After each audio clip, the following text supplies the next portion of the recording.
जो डैमेज हुआ है उसका असेसमेंट हो रहा है। जितनी भी नुकसान हुआ है पहले हम उसका पूरी आकलन कर लें। उस आकलन करने के उपरांत इसमें ऑलरेडी प्रावधान है, उस प्रावधान के अंतर्गत कार्रवाई करेंगे।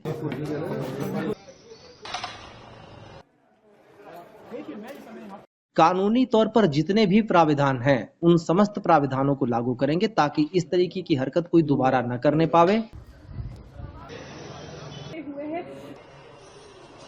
हम इस उपद्रव में शामिल किसी को भी छोड़ेंगे नहीं। उत्तर प्रदेश के संभल में जामा मस्जिद के सर्वे के दौरान भड़की हिंसा ने इलाके को हिलाकर रख दिया है। कोर्ट के आदेश पर हुए इस सर्वे के बाद हुई हिंसा को लेकर पुलिस और प्रशासन अब पूरी तरह से एक्शन में है। योगी आदित्यनाथ की सरकार ने इस मामले में सख्त रुख अपनाते हुए उपद्रवियों पर कड़ी कार्रवाई का आदेश जारी किया है। सूत्रों के मुताबिक हिंसा के दौरान सरकारी और निजी संपत्तियों का हुआ नुकसान का आकलन किया जा रहा है। सरकार ने साफ किया है कि नुकसान की भरपाई उपद्रवियों से वसूली जाएगी, यानी अब हिंसा होने वालों को अपनी हरकतों की बड़ी कीमत चुकानी पड़ेगी। सरकार ने यह भी साफ कर दिया है कि दंगाइयों को बख्शा नहीं जाएगा।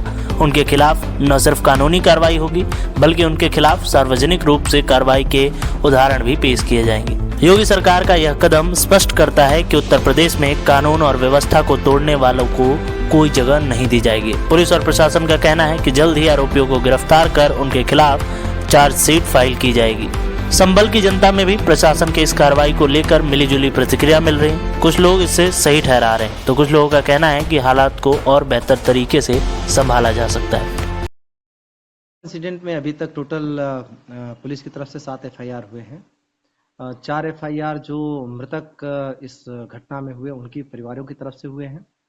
टोटल 27 लोग गिरफ्तार किए गए हैं, जिनमें से 3 महिलाएं हैं, 3 नाबालिग हैं जिनको जुवेनाइल होम भेजा गया है।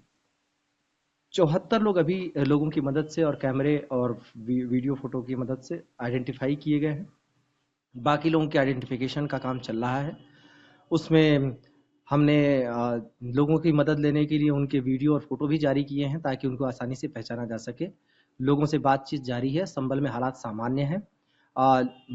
निरंतर प्रशासन लोगों से बातचीत कर रहा है और विश्वास बहाली की कोशिश हो रही है। एहतियातन वहाँ पे जहाँ घटना हुई थी उस पूरे एरिया में फोर्स तैनात है और हम पूरा प्रयास कर रहे हैं। स्कूल कॉलेज खुले हुए हैं, बाजार भी खुले हुए हैं। हम पूरा प्रयास कर रहे हैं कि जितनी जल्दी स्थिति को सामान्य कर सके, हम पूरा प्रयास कर रहे हैं। एक आरोप भी लग रहा है डिस्ट्रिक्ट एडमिनिस्ट्रेशन पे कि एक जो दल वहां से जा रहा था सर्वे के उपरांत, तो उसमें पर्टिकुलर नारे लगाए जा रहे हैं, लेकिन उनके खिलाफ कोई कार्रवाई प्रशासन की तरफ से नहीं की गई। देखिए, उस वीडियो को हमने देखा भी है, उसकी पड़ताल भी की है। वो वीडियो मस्जिद के आसपास के एरिया का नहीं है। जब सर्वे के उपरांत वो जो सर्वे की टीम जा रही थी उसमें जब वो हिंदू बहुल एरिया में पहुंचे, वहां पे कुछ लोग उनके साथ लग गए। उन्होंने नारे लगाए, अवश्य लगाए। उनको भी समझा बुझाकर शांत कराया गया। ठीक उसी तरह जैसे मस्जिद के सामने जब लोग नारे लगा रहे थे, धार्मिक नारे, तो उनको भी समझाया ही गया पहले।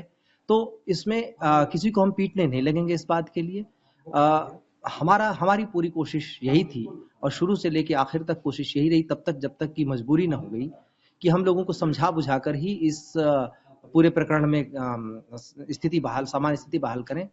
लेकिन जो अनटुवर्ड्स इंसिडेंट हुआ वो इसलिए हुआ क्योंकि लोगों ने पथराव करने शुरू किए, गाड़ियों को आग लगाना शुरू किया, मस्जिद के ऊपर पथराव किया, पुलिस के ऊपर पथराव किया और भयंकर तरीके से पथराव किया। तो पुलिस को जो भी अनुमन्य उपाय है कानूनी, उसका सहारा लेना पड़ा।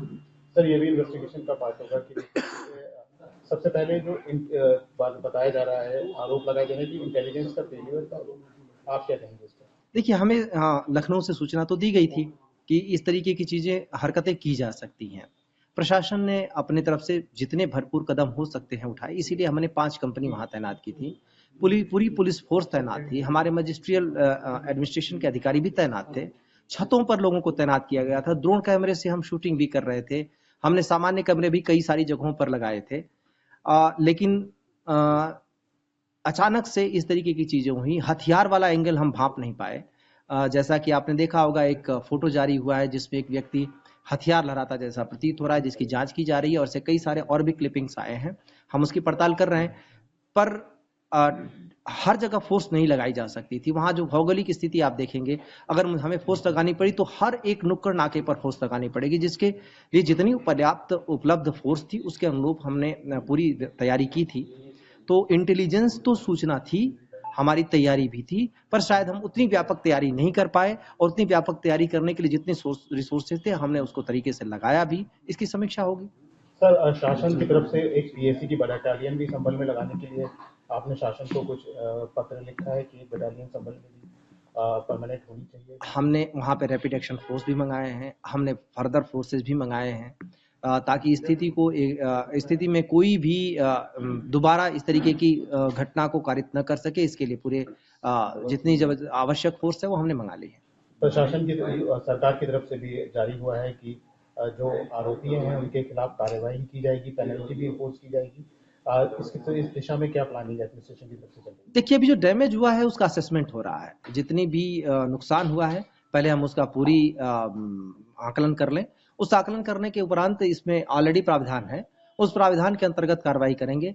कानूनी तौर पर जितने भी प्राविधान हैं उन समस्त प्राविधानों को लागू करेंगे, ताकि इस तरीके की हरकत कोई दोबारा न करने पावे। हम इस उपद्रव में शामिल किसी को भी छोड़ेंगे नहीं।